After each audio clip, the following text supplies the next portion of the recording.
Hola, soy la Basmati, un poco resfriada. El título del canal hoy es La cultura rusa. Dice Barenboim que la cultura rusa no es lo mismo que la política rusa. He leído varios artículos y me han resultado interesantes. Uno del País, con el cual no estoy de acuerdo, y uno del ABC, con el que sí estoy de acuerdo. O sea, Rusia vivió en los 30 primeros años del siglo XX una aurora de lo que es el arte. Tuvo unos pintores y todo, directores de cine, arquitectos, de todo, hasta que llegó Stalin, claro, y se acabó lo que se daba. Y todo esto ha sido conocido a partir de los años 70. Pero ahora lo que nos ocupa, luego os voy a hablar un poquito de los artistas rusos, del constructivismo, la Torre Tatlin, del formalismo. El formalismo que después se lo copian los franceses con el estructuralismo de los años 60. El formalismo que era Bakhtin, toda una serie de gente muy, muy interesante, que vengo de filología también. El constructivismo ruso. Realmente los rusos son los primeros vanguardistas. Lo que pasa es que Occidente reescribe la historia como le da la gana. Bueno, voy a ver si os leo cosas. Vamos a ver.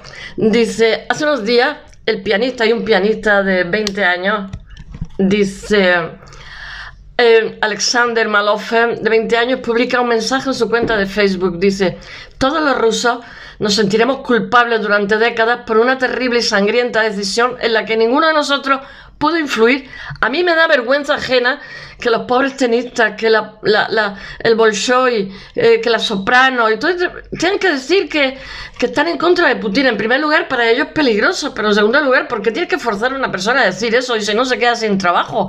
Me parece una barbarie, vamos, totalmente.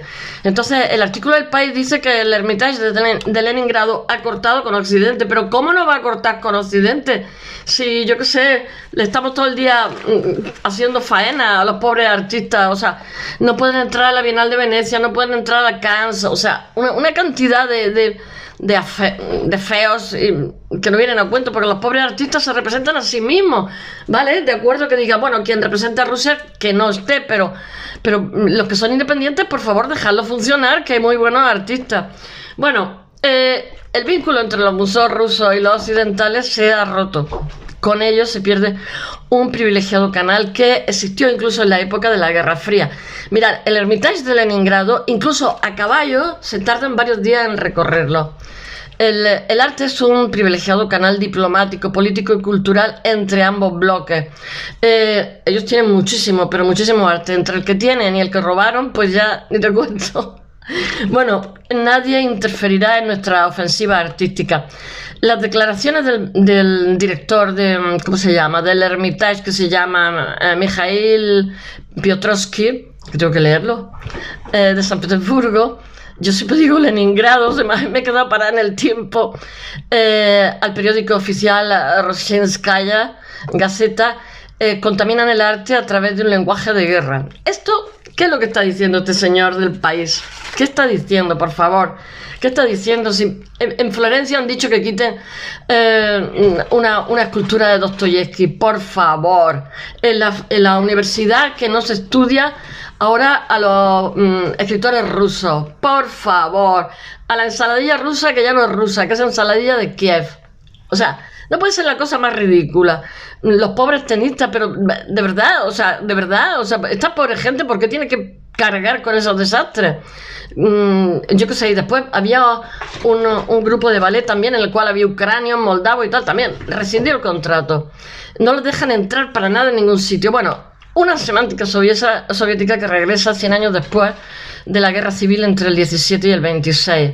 Petrovsky da la misma importancia a las exportaciones de obras rusas que a la operación especial en Ucrania. Vamos a ver, en enero de este año se negó el que se pusiera un proyecto de Toyo-Ito en Barcelona, estoy ronca perdida, para poner el Hermitage de Leningrado, que lo hacía un grupo suizo de Luxemburgo. Y estos han entrado ahora en juicio con el ayuntamiento porque llevan 10 años detrás. El proyecto era precioso en la Barceloneta, pero por lo visto, pues con la coyuntura que hay, pues mejor no, porque aquí quien manda es la OTAN. Bueno, ni siquiera durante la Guerra Fría, tengo que deciros, el diálogo artístico se fracturó.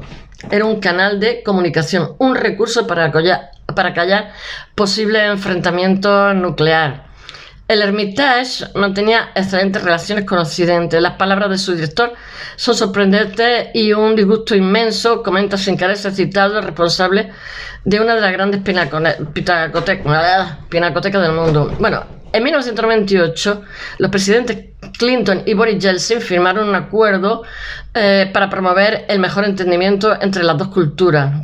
De eso ya no queda nada. Sin embargo, Piotrowski defiende que desde que comenzó la operación especial, operación especial es un eufemismo, que es lo de Ucrania. Los museos rusos, claro, este señor tiene un cargo que es político también, han exhibido su legado por doquier, en Italia, en Londres, en España o en Francia. En París organizan la muestra de la colección Morozov, que es Picasso, Monet, Pissarro, Renoir, Cézanne, Gauguin, Van Gogh, etc. En la Fundación Louis Vuitton. Una conquista significativa, ver la bandera rusa en Bois de Boulogne. Bueno, dice el director, tras la invasión de Ucrania, la presencia... Mirad, es que no hacen nada bueno esta gente. Tras la presencia de Ucrania... ya no sé. Tras la invasión de Ucrania, la presencia de una obra propiedad de un oligarca ruso causa controversia. Bueno, estas son sus ecuaciones. Arte igual a poder, arte igual a influencia, arte igual a civilización. Está claro. Aunque vivan aislados, Alexandr Solzhenitsyn, director del Museo de la Segunda Guerra Mundial de Moscú, está en la lista de personas sancionadas. Un orgullo, bravuconeó en la agencia oficial RIA Novosti. Llegará la hora en que los neonazis ucranios serán condenados, como sucedió. Ucrania era un país independiente, y empezó la OTAN a chinchar y ha derivado en un desastre, y todo el mundo le da armas, y esta guerra nunca acaba, por favor. Yo creo que sería bueno ya que se sentaran a negociar. Bueno, combaten el aislamiento con el olvido, por eso han entendido un año de préstamos de mucha obra. Después del choque se recuperan para el acuerdo cultural. Es lo primero que arregla tras un conflicto bélico. De hecho, fue con lo que acabó con la Guerra Fría, pronostica Mira Milosevic, que es investigadora principal del Real Instituto Elcano para Rusia. Los museos rusos solo podrán prestar a naciones amigas. El problema es que a los chinos solamente les gusta, no quieren Rembrandt ni cosas así, solamente les gusta el arte contemporáneo. A mí me resulta eso curiosísimo. Ellos tienen un desinterés total por la pintura antigua. Quieren arte contemporáneo. Bueno, resume bajo el anonimato el director de una mejor pinacoteca de Europa, que será del Prado. En Occidente, voy a leerlo, las colaboraciones resultan impensables, estarán prohibidos por la OTAN y no cambiarían las emociones negativas que Rusia genera en la opinión pública. El Museo Getty de Los Ángeles borra a Putin. Dice, con este país no tenemos ningún compromiso, ni préstamo, ni becas, ni compras, ni subvenciones, ni nada. Son más tontos con pie estos también. El Kremlin, después que han comprado cantidad de cosas ilegales, el Kremlin solo posee gas y el arte para mantener cierta presencia en Occidente, incluso si historia hiere a Europa. Más de 1 millón de piezas son destruidas en la Segunda Guerra Mundial por los nazis. Eso es tremendo. 1 millón de piezas en Rusia, en la antigua Unión Soviética. En represalia, además murieron 24 millones de rusos.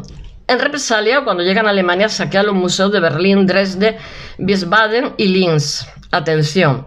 Los tesoros se almacenan en el Museo Pushkin de Moscú y en el Hermitage. Pero pese al pillaje que ocurre en ambos lados, Alemania devuelve el botín, pero la Duma declara que las obras... Mirad, les mataron 24 millones de rusos. O sea, es para estar un poco mosqueado. Declara que las obras expoliadas por el Ejército Rojo son parte de su patrimonio nacional. Bueno, solamente deciros que el arte brota siempre en el tiempo, en el ámbito de situaciones sociales y culturales concretas y específicas. El extraordinario despliegue de propuestas de los primeros 30 años en Rusia es simplemente excepcional. Tiene como impacto las 3 revoluciones, una en 1905, otra en febrero de 1917 y otra en octubre de 1917. Rusia cambia el inmovilismo del zarismo y da paso a revolución en 1905, pero los artistas son parte de esa revolución. Ellos dicen que hay que actuar. Y en octubre de ese mismo año, que en realidad esa fecha de octubre en nuestro calendario era el 2 de noviembre, cuando la Revolución Rusa, bueno, el anhelo de una nueva sociedad despunta en la búsqueda y la innovación de los campos de la cultura y las artes. Hasta que llegó Stalin fue, bueno, fantástico. 30 años en lo que podría hablarse de una aurora, de florecimiento, o sea, excepcional. Intensísimo, con mujeres, muchas mujeres también, en todos los espacios de creación que acaban terminando trágicamente con la implantación del régimen estalinista, detenciones, deportaciones, muerte, exilio, en definitiva, silencio forzado. Pero bueno, la Unión Soviética va a estar cerrada hasta que en un momento dado abre, que es sobre 1970, y empieza a mostrar todo ese arte que tiene en colecciones, y Occidente se queda en plan de wow. Bueno, coincidiendo con la Primera Guerra Mundial, se despliega el movimiento que hoy conocemos como el formalismo ruso. Está también el constructivismo. El formalismo fue lo que luego fue en Francia estructuralismo, que se lo copian vilmente. Bueno, me matarán mis profesores de lingüística. Que impulsa la consideración de la teoría y la crítica literaria como disciplina autónoma. La voz poética de Vladimir Mayakovsky en esa época se agita ahí con fuerza por el anhelo de libertad. Después está Vsevolod Meyerhold, que introduce en el teatro las propuestas creativas de la convención consciente y la biomecánica. Después está en el cine, está Eisenstein. Eisenstein, que es un apellido muy judío, yo he visto las películas y vosotros seguramente también. Es totalmente un innovador que revoluciona, vive 50 años nada más, revoluciona el montaje de las imágenes de filmes.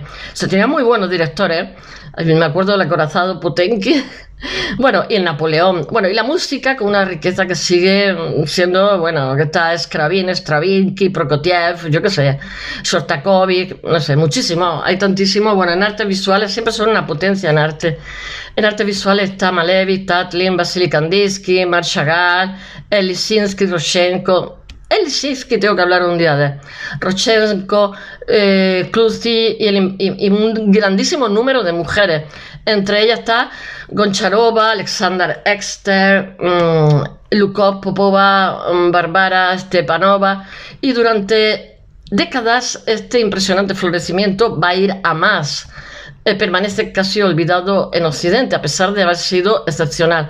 Fue en los años 60-70 del siglo pasado cuando comenzó un intenso proceso de recuperación y estudió que últimamente, y coincidiendo con la rememoración centenaria de los sucesos de 1917, ha dado lugar a un conjunto de importantes exposiciones internacionales sobre las vanguardias artísticas rusas. ¿Cuál fue el comienzo de este despertar vanguardista? Pues esta formación de las grandes colecciones de Sergei Shukin e Iván Morsov, que llevan a Rusia un número impresionante de obras de gran calidad a la escena artística internacional, y nos enseñan quiénes fueron los artistas rusos, y especialmente de las figuras todo esto sucede en los años 70, tanto de los antecedentes como de la vanguardia francesa, todas ellas hoy en los museos estatales rusos. Hay también que mencionar los viajes y desplazamientos de los artistas rusos a las ciudades foco de la cultura europea, esos años que son París, Berlín, Múnich, Roma, etc. Gradualmente reciben nuevo impulso a la vanguardia europea, el fauvismo, el expresionismo, el cubismo, el futurismo, en un recurso cosmopolita hasta entonces nunca tan intenso en Rusia. Estos nuevos impulsos de fuera se integran en la voluntad de recuperar y renovar las tradiciones culturales propias con el descubrimiento de lo nuevo en la misma Rusia, la vida en las ciudades, la expansión de las máquinas, etc. Malevich señala, es que se me va, la posibilidad de acabar con el mundo libresco y reemplazarlo por la acción. Todo ello se concreta en la aparición de una serie de tendencias como neoprimitivismo, rayonismo, cubofuturismo, suprematismo, constructivismo, productivismo, etc. Un rasgo común que puede apreciarse incluso en sus denominaciones de síntesis del exterior con el exterior. Antes de la revolución del 25 de octubre de 1917, el 7 de noviembre en nuestro calendario, el arte ruso busca algo específico. Voy a poner el ventilador porque me estoy muriendo de calor.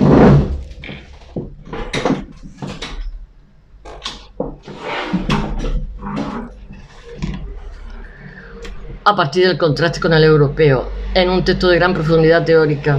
Es que estaba muriendo. Del cubismo y futurismo al suprematismo, de Malevich dice: me he transformado en el cero de la forma y emerjo de la nada a la creación. Esto es, al suprematismo, al nuevo realismo de la pintura, a la creación no objetiva. Hay que entender ese no objetivo aquí como no figurativa, lo que permite comprender la importancia de la aplicación del rótulo arte abstracto al no figurativo de las vanguardias. El arte siempre ha sido abstracto desde Grecia, porque siempre es subjetivo. Desde su descubrimiento cultural en la Grecia clásica, conlleva un proceso de abstracción de la forma. ¡Mira mi pelo! La revolución fue vivida por los artistas rusos como un acontecimiento que abría una nueva vía de convergencia entre vida y arte. Así, el nuevo arte debía ser reflejado por la nueva sociedad en construcción.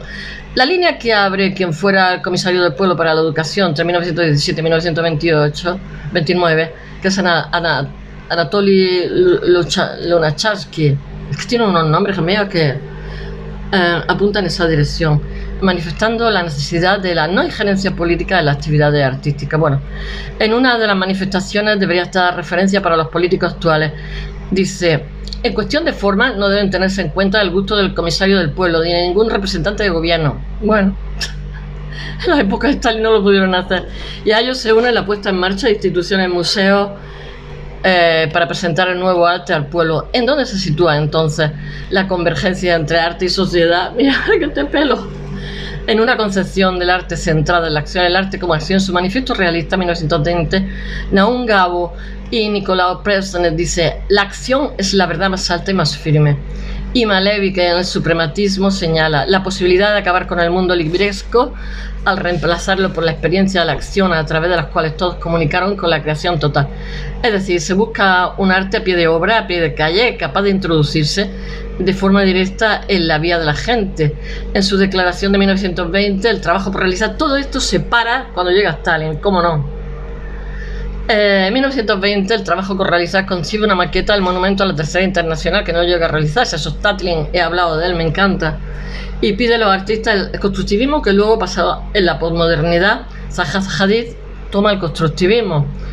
Pide a los artistas tomar el control de la forma hallada en vida cotidiana. La utopía de la nueva sociedad actúa como eco reflejo con registro recíproco de la utopía de un arte nuevo. Este sueño crítico y abierto se viene abajo en paralelo también con la frustración de la utopía social bajo el dominio de Stalin, ¿cómo no? Bueno, yo creo que es suficiente. Os pondré todo esto en el blog. Es más largo, pero creo que ha sido suficiente para que os haga un pequeño retrato de lo que está ocurriendo ahora mismo en Rusia y lo que ha sido Rusia antes de... Bueno, hasta mañana.